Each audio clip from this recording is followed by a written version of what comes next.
Guys, കുറച്ച് കാലമായി എൻ്റെ ഡെലിവറി എക്സ്പീരിയൻസ് ഒന്ന് നിങ്ങളായിട്ട് ഷെയർ ചെയ്യണമെന്ന് ഞാൻ വിചാരിക്കണം. ഒന്ന് കംപ്ലീറ്റ്ലി മെൻ്റലി ആൻഡ് ഫിസിക്കലി ഒന്ന് ഫിറ്റായതിനു ശേഷം ഈ ഒരു കഥ ചെറുതായിട്ടൊന്ന് നിങ്ങളുടെ അടുത്ത് പറയാം എന്നുള്ളൊരു പ്ലാനിങ്ങിലായിരുന്നു കേട്ടോ. ഇന്നത്തേക്ക് ഏകദേശം 3 ആഴ്ച 4 ദിവസമായി യുവാൻ ജനിച്ചിട്ട്. അതിൻ്റെ ഒരു തിരക്കുണ്ടായിരുന്നു. അതിൻ്റെ പുതിയ നമ്മുടെ ഒരു ലൈഫ് സ്റ്റൈലിലോട്ട് അഡ്ജസ്റ്റ് ചെയ്യുന്ന ഒരു തിരക്കിലായിരുന്നു നമ്മൾ രണ്ടുപേരും. അപ്പോൾ അതൊക്കെ ഒന്ന് സെറ്റ് ആയതിനു ശേഷം ഈ ഒരു കാര്യം നിങ്ങളുടെ അടുത്ത് ഒന്ന് ഷെയർ ചെയ്യാമെന്ന് വിചാരിച്ചുകൊണ്ടിരിക്കുകയായിരുന്നു. പിന്നെ എന്തായാലും ഈ ഒരു ഡെലിവറി സ്റ്റോറി നിങ്ങളുടെ അടുത്ത് പറയുമ്പോൾ എന്തായാലും വിഷ്ണു ഈ ഒരു വ്ളോഗിൽ വേണം എന്നൊരു ചെറിയ ആഗ്രഹം എനിക്കുണ്ടായിരുന്നു. പിന്നെ അത് പ്രസൻറ്റ് ചെയ്ത് കഴിഞ്ഞപ്പോൾ വലിയൊരു ബുദ്ധിമുട്ടില്ലാതെ പുള്ളി വരാമെന്നും പറഞ്ഞു. പിന്നെ വേറെ ഒന്നും കേട്ടോ, കഴിഞ്ഞ 2 ദിവസമായിട്ട് എനിക്ക് ചെറിയൊരു തലവേദന ഉണ്ട്. അപ്പോൾ ഇന്ന് ലീഡ് റോൾ എടുത്ത് വിഷ്ണു സംസാരിക്കുന്നതാണ്. നമ്മൾ തലയല്ലേ വായ വരുന്നത്, ഓക്കെ. അപ്പോൾ ഇന്ന് നമ്മൾ എൻ്റെ ഡെലിവറി എക്സ്പീരിയൻസ് ആണ് ഇവിടെ ഷെയർ ചെയ്യാൻ വേണ്ടി പോണേ കേട്ടോ.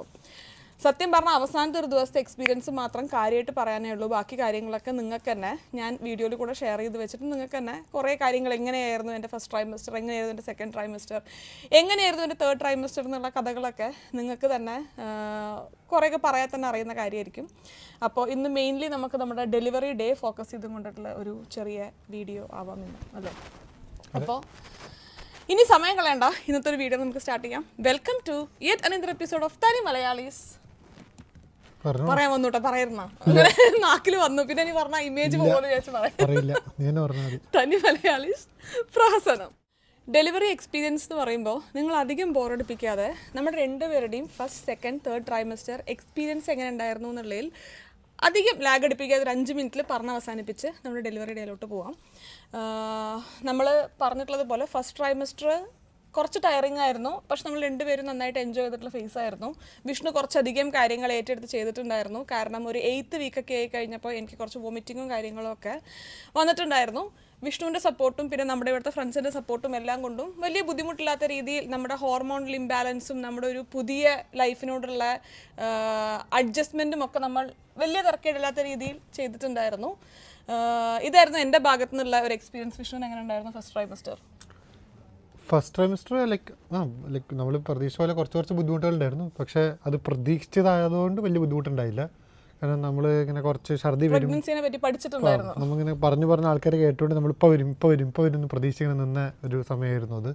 അപ്പോൾ അത് പ്രതീക്ഷ പോലെ തന്നെ വന്നത്. സത്യം പറഞ്ഞാൽ പ്രതീക്ഷിച്ചതിൻ്റെ അത്ര നമുക്ക് ബുദ്ധിമുട്ടുണ്ടായില്ല എന്ന് പറയാം. ബിക്കോസ് നമ്മൾ കുറേ പ്രതീക്ഷിച്ചുകൊണ്ട് അപ്പം വലിയ കുഴപ്പമില്ലാതെ വലിയ അവിടെ ഇവിടെയും പ്രശ്നമില്ലാതെ കഴിഞ്ഞ് കിട്ടിയൊരു ഭാഗമായിരുന്നു. അതെ, ഒരു 3 to 4 വീക്സ് ആയിരുന്നു എനിക്ക് കുറച്ച് വോമിറ്റിങ്ങും കാര്യങ്ങളൊക്കെ ഉണ്ടായിരുന്നത്. അത് നമ്മൾ രണ്ടുപേരും വലിയ ബുദ്ധിമുട്ടില്ലാത്ത രീതിയിൽ ഹാൻഡിൽ ചെയ്തിട്ടുണ്ടായിരുന്നു. സെക്കൻഡ് ട്രൈമസ്റ്റർ നമ്മൾ കേട്ടിട്ടുള്ളത് പോലെ ഹണിമൂൺ പീരിയഡ് ഓഫ് പ്രഗ്നൻസി എന്ന് പറയില്ലേ, അങ്ങനെയായിരുന്നു. കിഡിലായിരുന്നു കേട്ടോ. ഞാൻ ഏറ്റവും കൂടുതൽ എൻ്റെ ലൈഫിൽ എൻജോയ് ചെയ്തിട്ടുള്ളൊരു പീരിയഡ് എന്നൊക്കെ വേണമെങ്കിൽ പറയാം. ഭയങ്കര എനിക്ക് ഹോർമോണൽ ഇംബാലൻസോ അല്ലെങ്കിൽ മൂഡ് സ്വിങ്സോ അങ്ങനത്തെ ഒരു സാധനം എന്താന്ന് പോലും മനസ്സിലാവാത്തൊരു ഫേസ് കൂടെ ആയിരുന്നു ഞാൻ പോകുന്നുണ്ടായിരുന്നത്. എൻ്റെ ഭയങ്കര നല്ല സ്വഭാവമായിരുന്നല്ലേ? സ്വഭാവം നല്ലോണം എനിക്കറിയില്ല, പക്ഷേ മൊത്തത്തിൽ ജീവിതം വലിയ കുഴപ്പമുണ്ടായിരുന്നില്ല. ഒന്നാമത് ആൾക്കാരൊക്കെ വിളിച്ച് നമുക്ക് ഭക്ഷണം തരുമായിരുന്നു. അപ്പോൾ നമുക്ക് ഇവളെ വിളിക്കുന്നതുകൊണ്ട് എന്നെ വിളിക്കാറുണ്ടല്ലോ എന്ന് വിചാരിച്ച് എനിക്ക് അപ്പോൾ അങ്ങനെ മൊത്തത്തിൽ അങ്ങനെ വേറെ ഛർദിയും കാര്യങ്ങളൊന്നും ഇല്ല. നമ്മൾക്കിങ്ങനെ ഇടയ്ക്കിടയ്ക്ക് ഉണ്ടാകുന്ന ചെക്കപ്പുകളും അതൊക്കെ നോർമലായിട്ട് തന്നെയാണ് പോകുന്നത്. അപ്പം അങ്ങനെ വേറെ ബുദ്ധിമുട്ടുകളൊന്നും ഇല്ലാത്ത വളരെ ഗുഡ്. പിന്നെ കുറേ സെലിബ്രേഷൻസ് ഒക്കെ ആയിട്ട്, അതായത് നമ്മുടെ ജെൻഡർ റിവീൽ ഉണ്ടായിരുന്നു, ഭയങ്കര ഹാപ്പി ആയിരുന്നു. അത് കഴിഞ്ഞ് നമ്മൾ ഫ്രണ്ട്സിനെ വിളിച്ച് ജെൻഡർ റിവീലും കാര്യങ്ങളൊക്കെ കഴിഞ്ഞു. അതിനുശേഷം നമ്മൾ നാട്ടിലോട്ട് ട്രാവൽ ചെയ്തു. നാട്ടിൽ നമ്മൾ ഒരു വളകാപ്പ് ഫംഗ്ഷൻ അറേഞ്ച് ചെയ്തു.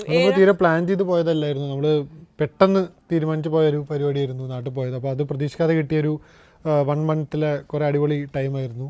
അപ്പം അത് ആ സെക്കൻഡ് ഫേസിനെ ശരിക്കും നമ്മളെ കുറച്ചും കൂടെ ഒന്ന് കളർഫുൾ ആക്കിയിട്ടുണ്ടായിരുന്നു.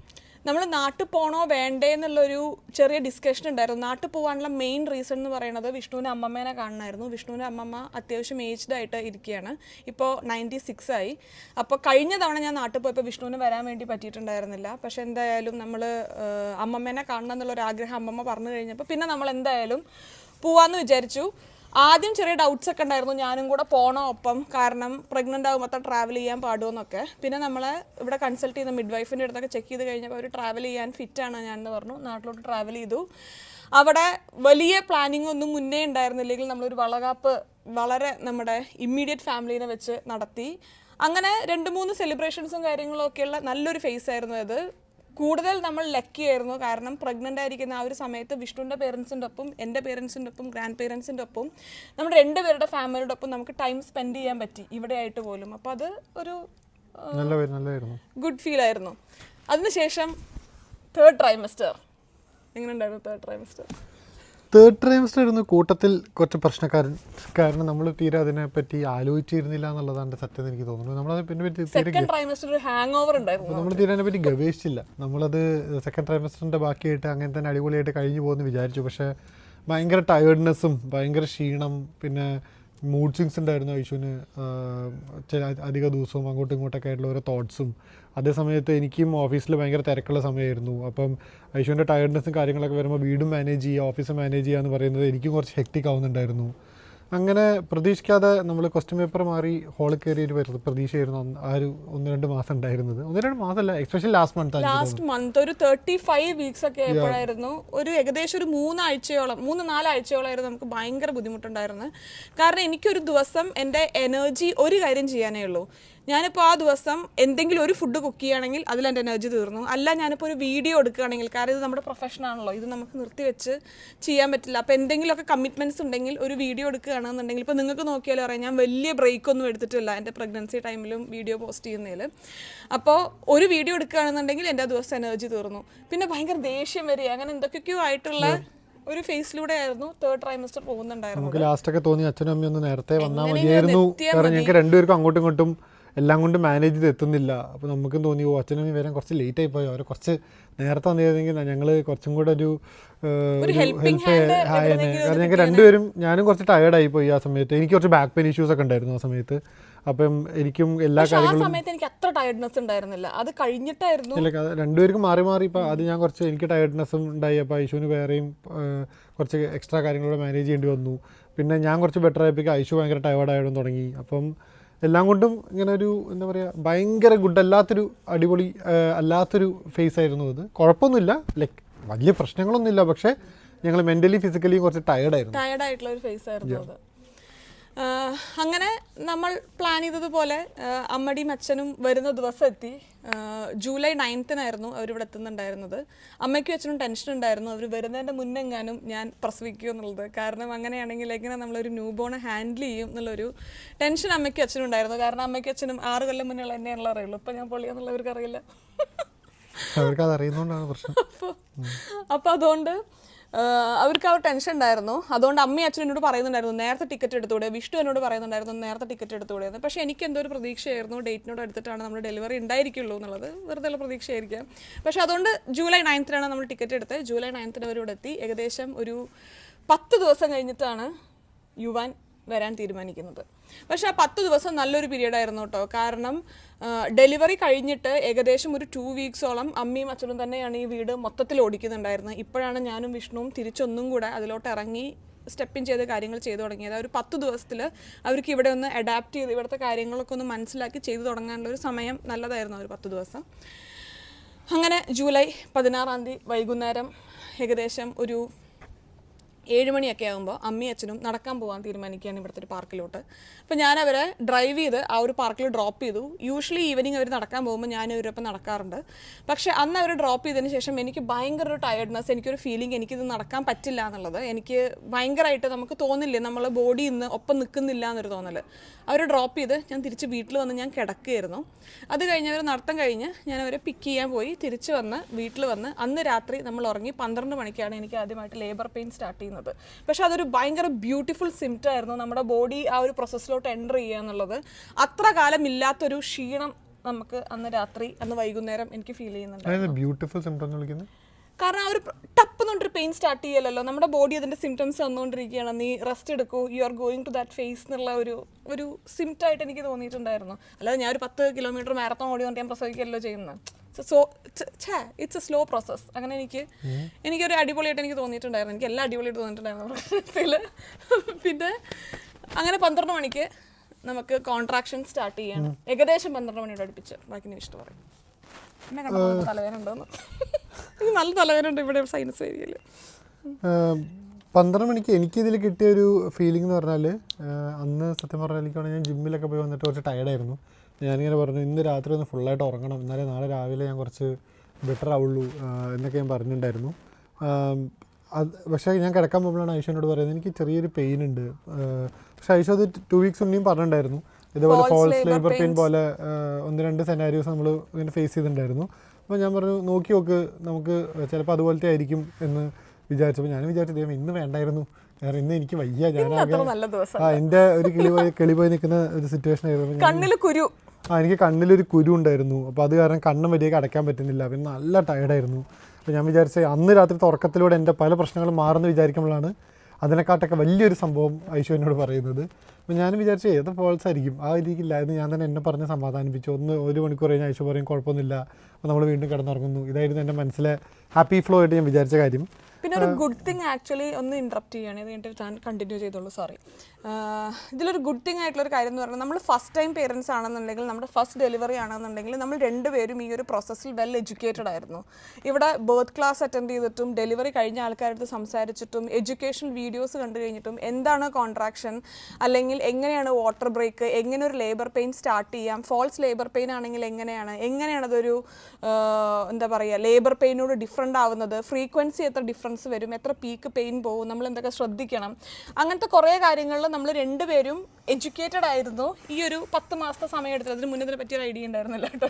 എഡ്യൂക്കേറ്റഡ് എന്ന് പറഞ്ഞാൽ ഞങ്ങൾക്ക് ഇതിനെ പറ്റി A to Z അറിയുന്നല്ല പറയുന്നത്, അറ്റ്ലീസ്റ്റ് ഒരു ചെറിയ ഡെഫിനിഷൻസ് അറിയായിരുന്നു. അപ്പോൾ നമുക്ക് അറ്റ്ലീസ്റ്റ് ഇങ്ങനത്തെ സിറ്റുവേഷൻ വന്നാൽ എന്താണ് ആദ്യം ചെയ്യേണ്ടത്, അല്ലെങ്കിൽ ഇതിനെ അതന്നെയാണോ എന്ന് എങ്ങനെ തിരിച്ചറിയാം, അങ്ങനത്തെ കുറച്ച് ബേസിക് ആയിട്ടുള്ള നോളേജ് അതെല്ലാവർക്കും നല്ലതാണെന്ന് എനിക്ക് തോന്നുന്നു. ഞങ്ങളുടെ എക്സ്പീരിയൻസിന് ശേഷം നമുക്കതിനെ പറ്റി ഒന്നും അറിയില്ലെങ്കിൽ നമ്മൾ കുറച്ചും കൂടെ ലോസ്റ്റ് ആയി പോകും, അല്ലെങ്കിൽ ലോസ്റ്റ് ആയി പോകും. പക്ഷേ നമുക്ക് കുറച്ച് ലോസ്റ്റ് ഒന്നും ആയിരുന്നില്ല, നമ്മൾ നന്നായിട്ട് അന്ന് രാത്രി ഹാൻഡിൽ ചെയ്തെന്നാണ് എനിക്ക് തോന്നിയിട്ടുള്ളത്.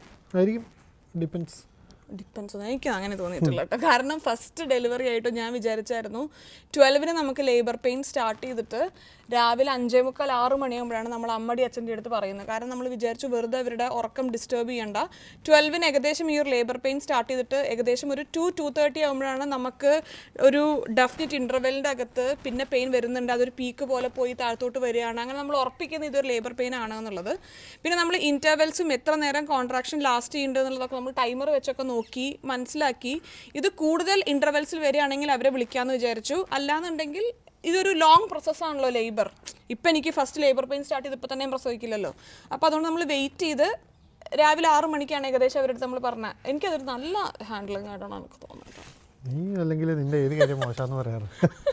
അതുകൊണ്ട് നമ്മളും നമ്മൾ അന്ന് പണ്ട് ഈ പ്രഗ്നൻസി ക്ലാസ്സസിനൊക്കെ പോയപ്പോൾ പറഞ്ഞിട്ടുണ്ടായിരുന്നു എത്ര 3 മിനിറ്റ്സിൽ ഒരിക്കൽ വരണമെന്നോ.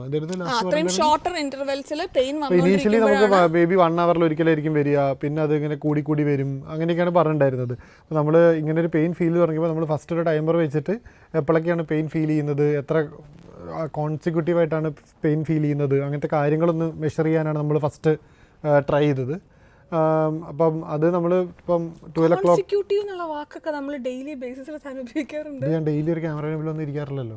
അപ്പോൾ പിന്നെ എനിക്ക് ഡെയിലി ബേസിൽ ഞാൻ വല്ല മറ്റേ 10ാം ക്ലാസ്സിൽ മറ്റേ മാത്സിന് എന്തോ പ്രോബ്ലം എഴുതുന്ന പോലെ എനിക്ക് തോന്നിയത്. ഇതാണ് ഞാൻ പറഞ്ഞത്,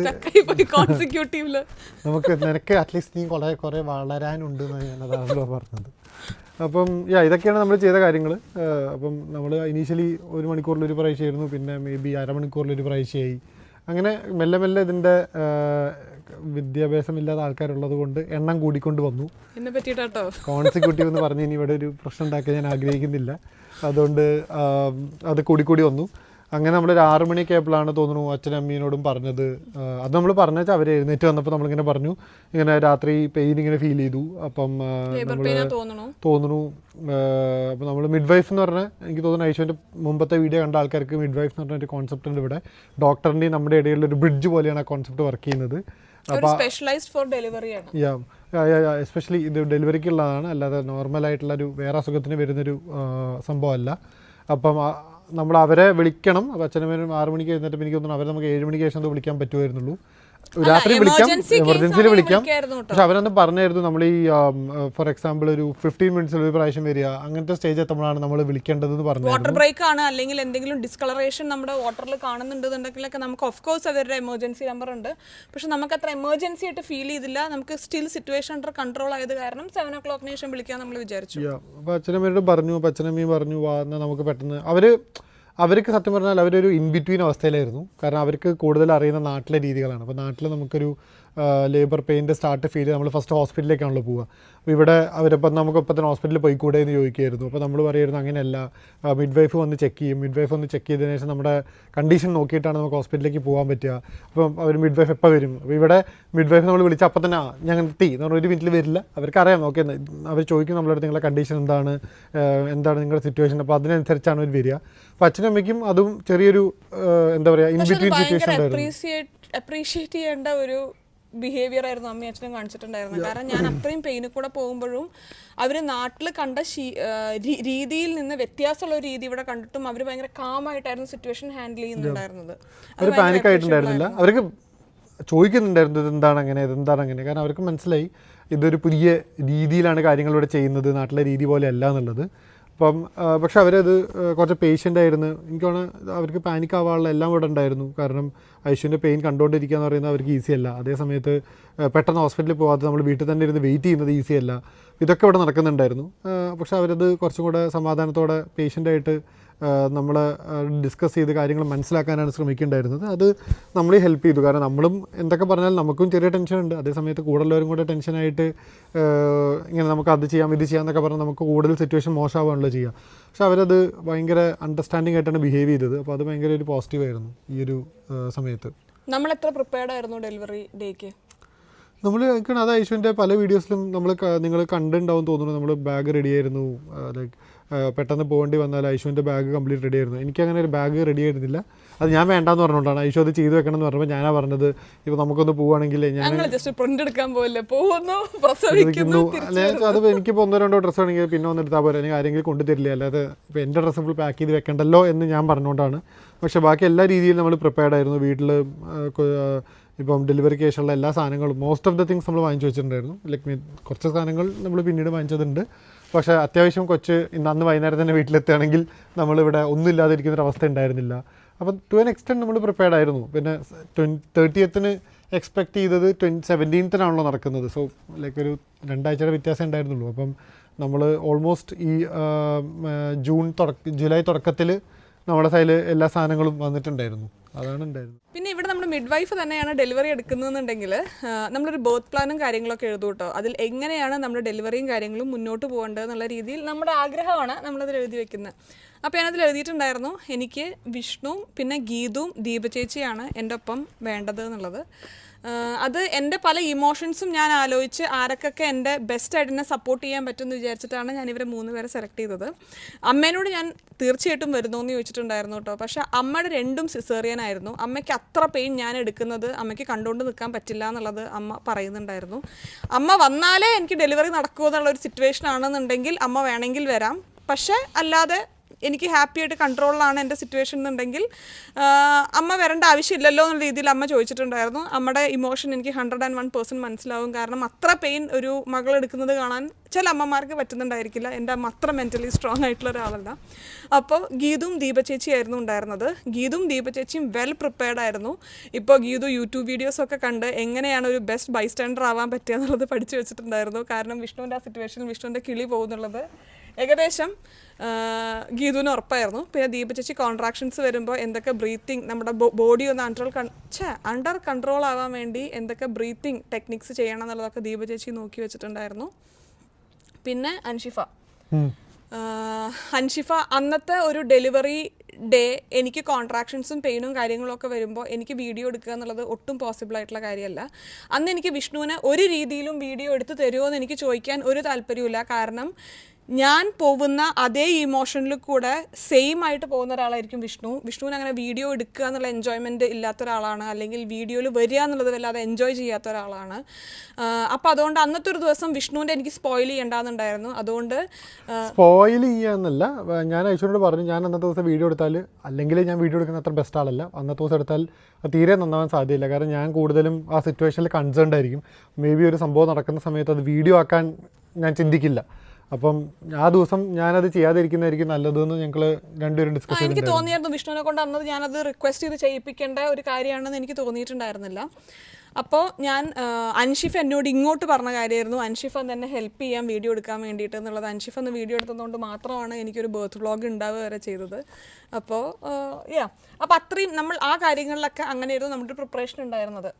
അങ്ങനെ ഏകദേശം വൈകുന്നേരം ഒരു 5 മണി വരെ നമ്മൾ വിചാരിച്ച പോലെ തന്നെയായിരുന്നു കാര്യങ്ങൾ പോകുന്നത്. പിന്നെ അന്നത്തെ ദിവസം രാവിലെ തൊട്ട് അൻഷിഫയും ഗീതും പ്രതും ഒക്കെ ഇവിടെ ഉണ്ടായിരുന്നു. അപ്പോൾ അവര് ലീവ് എടുത്ത് നമ്മളോട് സ്പെൻഡ് ചെയ്യായിരുന്നു. ഐശുവിനെ ഒന്ന് നമ്മളെ ആ സിറ്റുവേഷനിൽ നമ്മളെ കൂടെ ഉണ്ടാവാനും നമ്മളെ ഹെൽപ്പ് ചെയ്യാനും, പിന്നെ ആ സിറ്റുവേഷൻ കുറച്ചൊരു വിചാരിച്ചതിനേക്കാളും ഭയങ്കര പെർഫോമൻസ് ആയിരുന്നു കേട്ടോ ഗീതു. അല്ലെ എല്ലാരും പെർഫോം ചെയ്യാന്നില്ല, എല്ലാരും കൺസേൺഡ് ആയതുകൊണ്ട് അതൊരു നാച്ചുറൽ ബിഹേവിയർ ആണ്. പക്ഷെ ഗീതുവിനെ ഞാൻ എക്സ്പെക്ട് ചെയ്തതിനേക്കാളും എബോ ആയിരുന്നു ഗീതു അന്ന് എനിക്ക് വേണ്ടി ചെയ്തു തന്നിരുന്നത്. കാരണം ഗീതു ഭയങ്കരമായിട്ട് ഇൻവോൾവ് ആയിരുന്നു ഈ ഒരു പ്രോസസ്സിൽ എനിക്ക് തോന്നിയായിരുന്നു. എല്ലാവരും ഉണ്ടായിരുന്നു. അപ്പോൾ എല്ലാവരും ഉണ്ടായതുകൊണ്ട് ഈ ഒരു ഭയങ്കര ഒരു ടെൻഷൻ അടിക്കുന്ന സിറ്റുവേഷൻ ആയിരുന്നില്ല. ഭയങ്കര ഒരു ലൈറ്റ് സിറ്റുവേഷൻ ആയിട്ട് എല്ലാവരും മെയിൻറ്റെയിൻ ചെയ്തു. എല്ലാവരും കുറച്ച് നേരം സംസാരിക്കുക. പെട്ടെന്ന് ഇവർക്ക് പെയിൻ വരും, അപ്പോൾ നമ്മളെല്ലാവരും ഒന്ന് ശ്രദ്ധിക്കും പെയിൻ എന്തായി എന്നുള്ളത്. ആ പെയിൻ അപ്പോൾ കുറച്ച് നേരം പോവും, ഇവള് കുറച്ച് നേരം കിടന്ന് ഉറങ്ങും. അപ്പോൾ കാലൊക്കെ ഒന്ന് അമർത്തി കൊടുത്ത് ഇവളൊന്ന് റിലാക്സ് ചെയ്യാൻ ശ്രമിക്കുക. എല്ലാവരും അവരുടെ പാർട്ടുകൾ നന്നായി ചെയ്യാന്നല്ല, അതൊക്കെ നാച്ചുറലായിട്ട് ചെയ്യുക. അപ്പോൾ അത് രാവിലെ തൊട്ട് ഈവനിങ് വരെ നമ്മൾ ഇടയ്ക്ക് നടക്കാൻ പോയി. കാരണം മിഡ് വൈഫ് നമ്മുടെ അടുത്ത് പറഞ്ഞു ഇടയ്ക്ക് നടക്കുന്നത് ബോഡിക്ക് നല്ലതാണ്. അത് കിലോമീറ്റർ നടക്കാന്നല്ല, ജസ്റ്റ് ഒന്ന് വീടിൻ്റെ ചുറ്റും ഒന്ന് നടന്നിട്ട് വരാൻ നോക്കുക. അപ്പോൾ അങ്ങനെ നമുക്ക് ചെയ്യാൻ പറ്റുന്ന കാര്യങ്ങൾ എല്ലാവരും കൂടെ ഉണ്ടായതുകൊണ്ട് നമുക്കൊരു ഫണ്ട് രീതിയിൽ ചെയ്യാൻ പറ്റുക എന്നുള്ളത് നമ്മൾ മാക്സിമം ശ്രമിക്കേണ്ടായിരുന്നു. ആരും ഇപ്പോൾ ടെൻഷൻ അടിക്കാതെ കാര്യങ്ങൾ എത്ര സിമ്പിളായിട്ട് എങ്ങനെ ചെയ്യാൻ പറ്റും എന്നുള്ളത് അന്ന് എല്ലാവരും കൂടെ ഉള്ളതുകൊണ്ട് നമുക്ക് നന്നായിട്ട് ചെയ്യാൻ പറ്റി എന്നാണ് എനിക്ക് തോന്നിയത്. കഴിഞ്ഞോ? ഇനി ഒരു 5 മിനിറ്റ് ബ്രേക്ക് എടുക്കാം. ഇത് ഉറക്കം വരുന്നുണ്ട് പറഞ്ഞ എനിക്ക് 2 പ്രാവശ്യം കണ്ണടഞ്ഞു വേണ്ട. എൻ്റെ ആ ചെക്കൻ എന്താ താഴെ വരാത്തത്? ഒന്നെ കാണാൻ തോന്നുന്നു. ഇടയ്ക്കിടയ്ക്ക് 5 മിനിറ്റ് ബ്രേക്കിൽ പോയിട്ട് ചെക്കനെ കണ്ടിട്ട് വരെ ലോകം കിടന്നോ ഫുൾ ഡേ ഉറക്കായി പോയിന്ന്. അതെനിക്ക് അമ്മയും അച്ഛനും പറഞ്ഞപ്പോഴല്ലേ ഫുൾ ഡേ ഉറക്കം. ഞങ്ങളുടെ കൊടന്നോ അമ്മ കൊണ്ടുവരാന്ന് പറഞ്ഞു. അമ്മ പാലുടിക്കുമ്പോൾ ഉറങ്ങിപ്പോയാൽ കൊണ്ടുവരുന്നില്ല, ചിലപ്പോൾ പോയിണ്ടാവും. പുള്ളി ഇന്നലെ രാത്രി അത്ര നന്നായി ഉറങ്ങിയിട്ടില്ല, ചിലപ്പോൾ ടയർഡായിരിക്കും. പക്ഷെ അത് വിചാരിച്ച് ഇന്ന് രാത്രി അവൻ എന്ത് ചെയ്യുമ്പോൾ നമ്മളെവിടെ നിർത്തിയിട്ടുണ്ടായിരുന്നു? ഹോസ്പിറ്റലിലേക്ക് പോകാൻ തീരുമാനിച്ചു എന്നുള്ളത്. അപ്പോൾ അങ്ങനെ അന്ന് എല്ലാവരും ഇവിടെ ഉണ്ടായതുകൊണ്ട് നമുക്ക് അന്നത്തെ ഡേ കുറച്ച് സിമ്പിളായിട്ടും പ്ലാൻഡ് ആയിട്ടും ചെയ്യാൻ പറ്റി. നമ്മൾ രണ്ടുപേരും അച്ഛനമ്മയും മാത്രം ചെയ്യേണ്ടി വന്നില്ല എല്ലാ കാര്യവും. ഇപ്പോൾ അന്ന് ഉച്ചയ്ക്ക് ഫോർ എക്സാമ്പിൾ ലഞ്ച് ഗീതുവിൻ്റെ വീട്ടിൽ നിന്ന് കൊണ്ടുവരിക, അങ്ങനെ പല രീതിയിൽ അന്നത്തെ ഡേ നന്നായിട്ട് തന്നെയാണ് പോയത്. അതേ സമയത്ത് നമുക്ക് കോൺട്രാക്ഷൻസ് നടക്കുന്നതുകൊണ്ട് നമുക്ക് ഹോസ്പിറ്റലിൽ പോകണമെങ്കിൽ ഒരു ഡയലേഷൻ ആവണമായിരുന്നു. ഇവിടുന്ന് ഹോസ്പിറ്റലിൽ പോകണമെങ്കിൽ മിനിമം 4ന്റെ മേലെ ഡയലേഷൻ വേണം. ഐശുവിന് പക്ഷേ അന്നത്തെ ഡേ ത്രൂ ഔട്ട് കോൺട്രാക്ഷൻസ് ഉണ്ടാവുന്നുണ്ടെങ്കിലും ഡയലേഷൻ ഉണ്ടാവുന്നത് കുറച്ച് കുറവായിരുന്നു.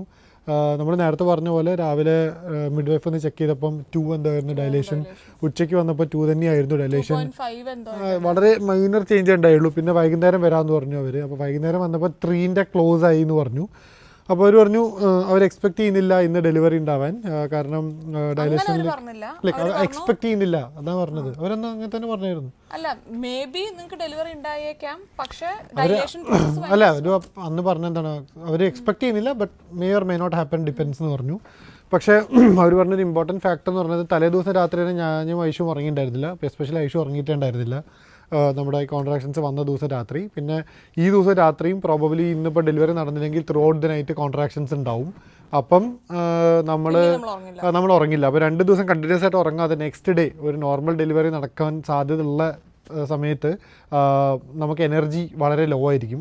നമുക്ക് പുഷ് ചെയ്യാനൊന്നും പറ്റില്ല ഐഷു 2 ദിവസം ഉറങ്ങാതെ ഇരുന്നാൽ. അപ്പോൾ കുറച്ച് സ്ലീപ്പ് ഇമ്പോർട്ടൻ്റ് ആണ്. അപ്പം അത് ഇമ്പോർട്ടൻ്റ് ആയതുകൊണ്ട് നമുക്ക് അവർ ഒരു ഓപ്ഷൻ തന്നു. നിങ്ങൾക്ക് നമ്മുടെ പ്രഗ്നൻസിക്ക് വേണ്ടിയുള്ള ഹോസ്പിറ്റലിൽ തന്നെ നമുക്ക് അന്ന് പോയിട്ട് ഒന്ന് ഉറങ്ങാൻ വേണ്ടി പോവാം, ജസ്റ്റ് ഫോർ ദ സ്ലീപ്പ്. അപ്പോൾ അവർ ഐശുവിന് കുറച്ച് മെഡിക്കേഷൻ എന്തെങ്കിലും കൊടുത്തിട്ട് സെഡേഷൻ പോലെ കൊടുത്തിട്ട് അന്ന് രാത്രി ഐശുവിന് ഉറങ്ങാൻ പറ്റും. അപ്പോൾ ഐശുവിൻ്റെ കൂടെ ഞാനവിടെ ഇരുന്നാൽ എനിക്കും കുറച്ച് നേരം ഉറങ്ങാൻ പറ്റും. അത് കഴിഞ്ഞിട്ട് അടുത്ത ദിവസം രാവിലെ എഴുന്നേറ്റിട്ട് സ്റ്റിൽ ഡയലേഷൻ ആയില്ലെങ്കിൽ നമ്മൾ തിരിച്ച് വീട്ടിലേക്ക് വരാം എന്നാണ് അവർ തന്നൊരു ഓപ്ഷൻ. അപ്പോൾ നമ്മുടെ ഡെലിവറിയിലെ ടേണിംഗ് പോയിന്റ്. ഇത് നമ്മുടെ ഡെലിവറിയിലെ ഒരു ഇമ്പോർട്ടൻറ്റ് ടേണിംഗ് പോയിന്റ് ആയിരുന്നു. അത് അപ്പം അറിഞ്ഞില്ലെങ്കിലും പിന്നീട് ഞങ്ങൾക്ക് മനസ്സിലായി. ചില തീരുമാനങ്ങളൊക്കെ നമ്മൾ എടുക്കുന്നതിന് നന്ദി പറയില്ലേ, അപ്പോൾ അങ്ങനത്തെ ഒരു തീരുമാനമായിരുന്നു ഹോസ്പിറ്റലിൽ പോവാം എന്നുള്ളത്. കാരണം മിഡ് വൈഫ് നമ്മുടെ അടുത്ത് പോവാൻ സജസ്റ്റ് ചെയ്തിട്ടുണ്ടായിരുന്നുള്ളൂ. നമ്മുടെ ഡിസിഷൻ ആയിരുന്നു പോകണോ വേണ്ടേ എന്നുള്ളത്. ഇനീഷ്യലി ഞങ്ങൾക്ക് പോകണ്ടെന്നാണ് തോന്നിയത്. കാരണം നമ്മൾ വിചാരിച്ചു എന്തായാലും ഡയലേഷൻ ആയിട്ടില്ല, പിന്നെ കോൺട്രാക്ഷൻസ് ആവുന്നത് ഞങ്ങൾക്ക് മാനേജ് ചെയ്യാൻ പറ്റുന്നുണ്ടായിരുന്നു. അപ്പോൾ നമ്മൾ വീട്ടിൽ തന്നെയാണെങ്കിൽ കുറച്ച് കംഫർട്ടബിൾ ആയിരിക്കുമല്ലോ, എപ്പോഴെങ്കിലും ഇത് നമുക്ക് കൂടുകയാണെങ്കിൽ അപ്പം പോയാൽ പോരെ എന്നൊക്കെയായിരുന്നു ഞങ്ങളുടെ ഇനീഷ്യൽ തോട്ട്. പിന്നെ നമുക്കൊരു പോയിന്റിൽ തോന്നി പക്ഷെ നമുക്ക് ഹോസ്പിറ്റലിൽ പോകാനൊരു സിറ്റുവേഷൻ ഉള്ള സ്ഥിതിക്ക് അവർ സജസ്റ്റ് ചെയ്തു. അവർ പറഞ്ഞു ഹോസ്പിറ്റലിൽ പോയിട്ട് ഇരിക്കുകയാണെങ്കിൽ നിങ്ങൾക്ക് ഒരു മെഡിക്കൽ അറ്റൻഷൻ കിട്ടില്ലേ, പിന്നെ നമ്മൾ എന്തിനാണ് വീട്ടിലിരിക്കുന്നത്, അത് നമ്മളൊരു എക്സ്ട്രാ റിസ്ക് എടുക്കല്ലേ എന്ന് പറഞ്ഞു. അപ്പോൾ നമുക്ക് തോന്നി ശരിയാണ്, ഫൈൻ, എന്നാൽ പിന്നെ അങ്ങനെ ചെയ്യാമെന്ന് പറഞ്ഞിട്ട് നമ്മൾ ഓക്കെ പറഞ്ഞു. അങ്ങനെ ഹോസ്പിറ്റലിൽ വിളിച്ചു, നമുക്കൊരു റൂം ശരിയായി, നമ്മളോട് 9 മണിക്കൊന്നും അവിടെ എത്താൻ പറഞ്ഞു.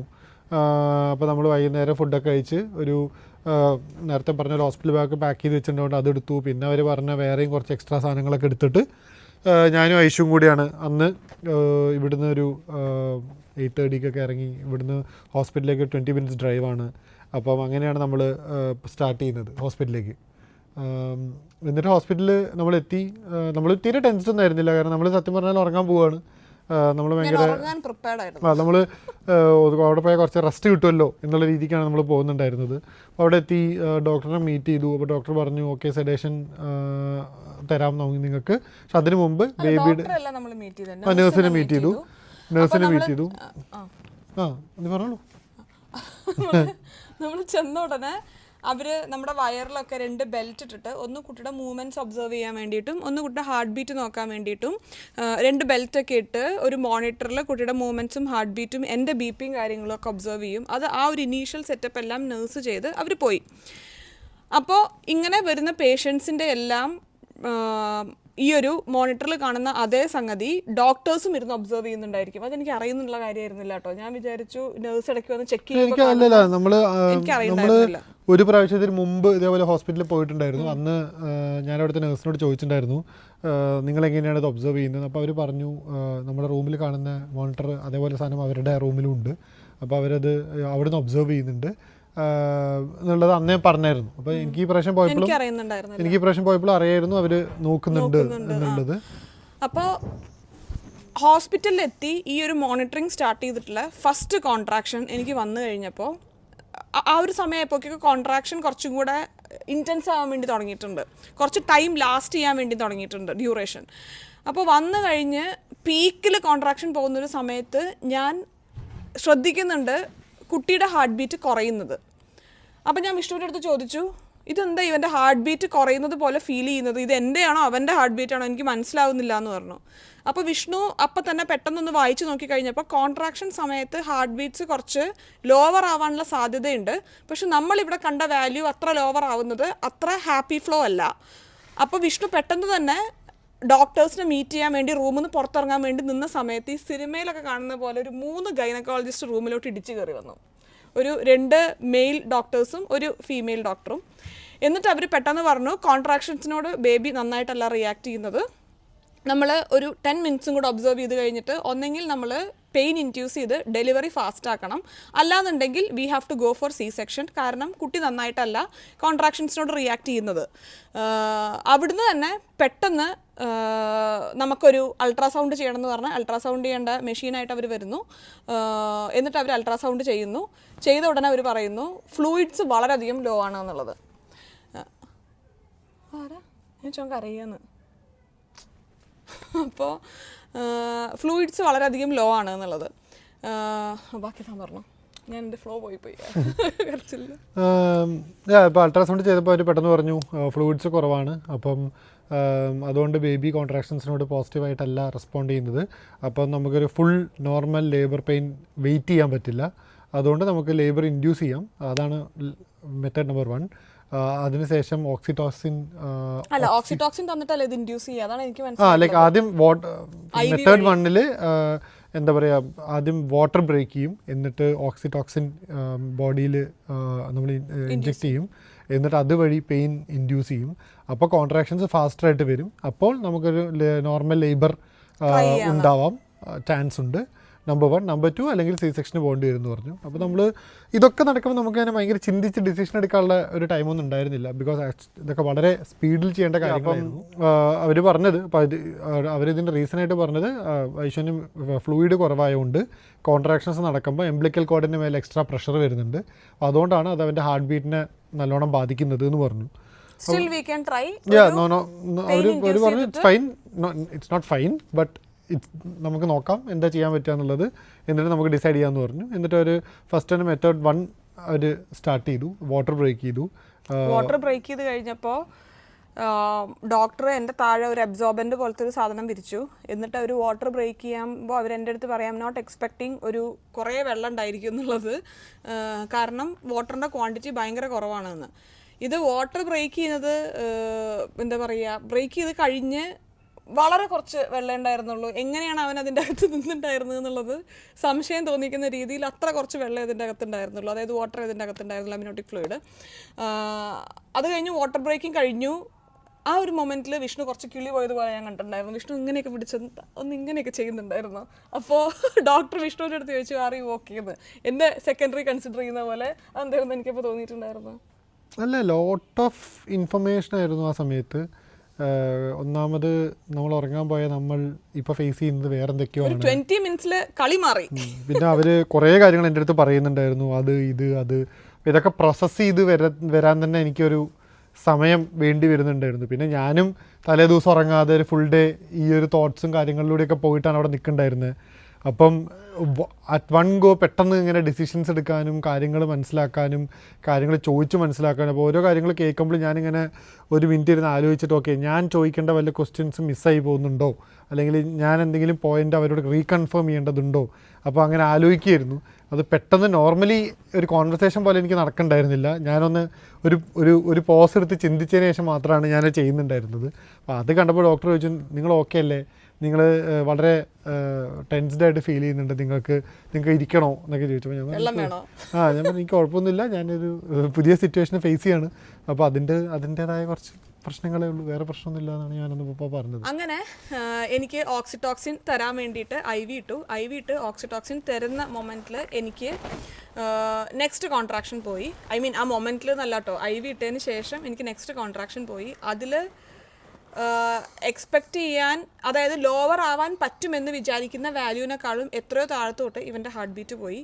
അവിടുന്ന് പിന്നെ എല്ലാം ഫാസ്റ്റായിരുന്നു. പിന്നെയും ഈ പറഞ്ഞതുപോലെ ഒരു സെറ്റ് ഓഫ് ഡോക്ടേഴ്സ് വരുന്നു, അവർ പറയുന്നു നമുക്കിനി നോർമൽ ഡെലിവറിക്ക് വെയിറ്റ് ചെയ്യാൻ വേണ്ടി പറ്റില്ല, നമുക്ക് ഇത് സി സെക്ഷനേ പറ്റുള്ളൂ, കാരണം ബേബിയുടെ സിറ്റുവേഷൻ അത്ര ഹാപ്പി ആയിട്ടല്ല പോകുന്നത്. So immediately we are shifting you to operation theatre and നമ്മൾ പോവുകയാണെന്നുള്ളത്. പിന്നെ എനിക്ക് ഒന്നും ഓർമ്മയില്ല. ഞാൻ എന്താ പറയുക, ഏറ്റവും ബെയർ മിനിമം ഡ്രസ്സിൽ അവർ അപ്പുറം മാത്രം കവർ ചെയ്യുന്ന രീതിയിൽ എനിക്ക് തോന്നുന്നു ഞാനൊരു ബ്രാ മാത്രമേ ഇട്ടിട്ടുണ്ടായിരുന്നുള്ളൂ എന്നുള്ളത്. പിന്നെ ഒരു പുതപ്പോണ്ട് അവർ കവർ ചെയ്യുന്നു. വിഷ്ണുവും ഇവരും എല്ലാവരും കൂടെ വരുന്നു, പെട്ടെന്ന് ഓപ്പറേഷൻ തിയേറ്ററിലോട്ട് ഷിഫ്റ്റ് ചെയ്യുന്നു. വിഷ്ണുവിനെ ഡ്രസ്സ് ചേഞ്ച് ചെയ്യിക്കണം എന്ന് പറഞ്ഞിട്ട് ഡ്രസ്സ് ചേഞ്ച് ചെയ്യിക്കാൻ വേണ്ടി അവർ കൊണ്ടുപോകുന്നു. പിന്നെ ഇത് പൈസ നേരത്തെ പറഞ്ഞിരുന്നു ദീപിയും ഗീതുവും നമുക്ക് ഇങ്ങനെ ഡെലിവറി സമയത്ത് കൂടെ ഉണ്ടാവും എന്നുള്ളത്. പക്ഷേ നമ്മളിതൊരു സി സെക്ഷൻ ഡെലിവറി ആയപ്പോൾ അവർ പറഞ്ഞു ഒരാൾക്കേ വരാൻ പാടുള്ളൂ, അതായത് റൂമിൽ ഒരാൾക്ക് നിൽക്കാം, തിയേറ്ററിലേക്ക് ഒരാൾ വരാം, അല്ലാതെ റൂമിൽ 2 പേർക്ക് നിൽക്കാൻ പറ്റില്ല. അപ്പം അതുകൊണ്ട് ആ സമയത്ത് പിന്നെ ഞാൻ ഐശ്വര്യൻ്റെ കൂടെ തിയേറ്ററിൽ പോകലും ദീപ റൂമിൽ നിൽക്കലുമാണ് അന്നുണ്ടായത്. അപ്പോൾ നമ്മൾ പക്ഷെ അത് ഗീതുവിന് അപ്പോൾ നമ്മളിവിടെ ആ സമയത്തേക്ക് വരാൻ പറ്റിയില്ല.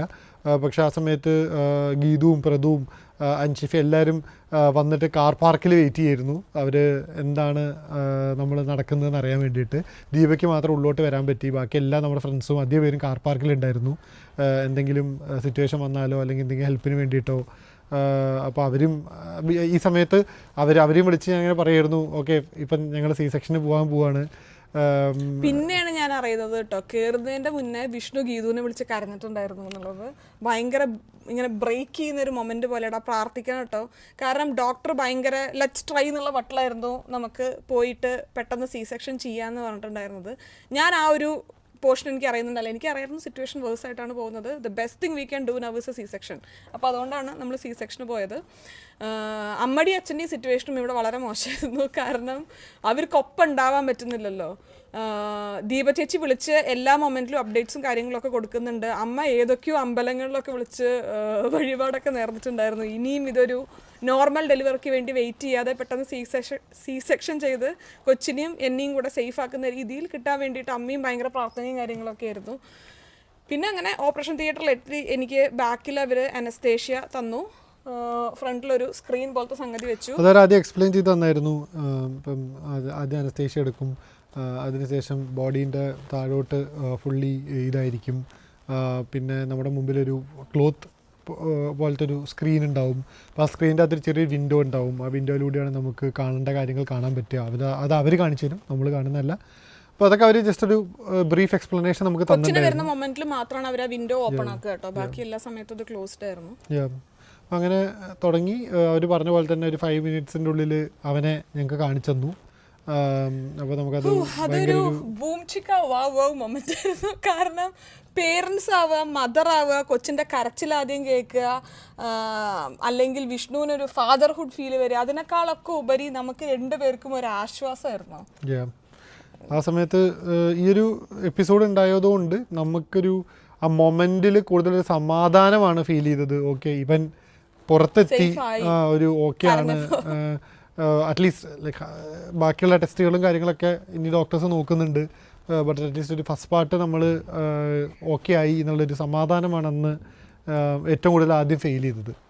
അപ്പം അത് കഴിഞ്ഞു. കട്ട് ചെയ്തു. ഇല്ല, ഞാൻ പറയാം, അതൊന്നും അത്ര ഒരു ചിന്തിക്കുന്ന ഒരു മൊമെൻ്റ് അല്ല. ഞാൻ സത്യം പറഞ്ഞ അതിനെ പറ്റി കൂടുതൽ ചിന്തിച്ചത് അത് ചെയ്യുന്നതിന് മുമ്പാണ്. ചെയ്യുന്ന സമയത്ത് നമുക്ക് ചിന്തയൊന്നുമില്ല, കാരണം അവർ പറയുന്ന കുറേ കാര്യങ്ങൾ. പക്ഷെ അതൊക്കെ ഓട്ടോമാറ്റിക്കാണ് എന്നുള്ള എനിക്ക് തോന്നിയത്. അല്ല ഞാനിങ്ങനെ കട്ട് ചെയ്ത് കഴിഞ്ഞാൽ മുഖത്ത് 2 വിരൽ വെച്ചിട്ട് ഒരു ഒരു ഒരു വികാര ഇത് നടത്തണമെന്നൊന്നും ഞാൻ വിചാരിച്ചിട്ടുണ്ടായിരുന്നില്ല. അത് പക്ഷേ ജസ്റ്റ് ഇറ്റ് ഹാപ്പൻസ്, അത്രേ ഉള്ളൂ. ഒരു കാര്യം കൂടെ ഉണ്ട്, വിഷ്ണു മാത്രമാണ് അവിടെ ഉണ്ടായിരുന്നെങ്കിൽ ആരാണ് വീഡിയോ എടുത്തത്? ഇത് നിങ്ങൾ 1-2 പേര് എന്നോട് ചോദിച്ച കാര്യമാണ്. അതിന് ആരാ വീഡിയോ എടുത്തത്?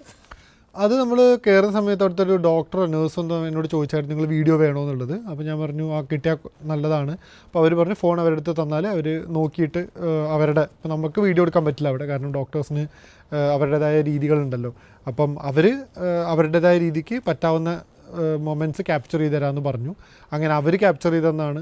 കിഡിലായിട്ടാണ് അവർ വീഡിയോ എടുത്തിട്ടുണ്ടായിരുന്നത് കേട്ടോ. മറ്റേ ഒരു ഫോട്ടോഗ്രാഫർ ഡോക്ടറായി അങ്ങനെ ഇരിക്കുന്ന പോലത്തെ ഒരു വീഡിയോ ആയിരുന്നു. ഭയങ്കര ഇമോഷൻ വരുന്ന രീതിയിലൊക്കെയാണ് അവർ കുറേ വീഡിയോസ് എനിക്ക് മറ്റേ നമുക്ക് എന്താ പറയുക ഇവിടെ പോസ്റ്റ് ചെയ്യാൻ പറ്റാത്ത പേഴ്സണലായി വെക്കുന്ന വീഡിയോസ് ഉണ്ട്. പക്ഷേ ഭയങ്കര അടിപൊളിയായിട്ടാണ് അവർ വീഡിയോ എടുത്തിട്ടുണ്ടായിരുന്നത്.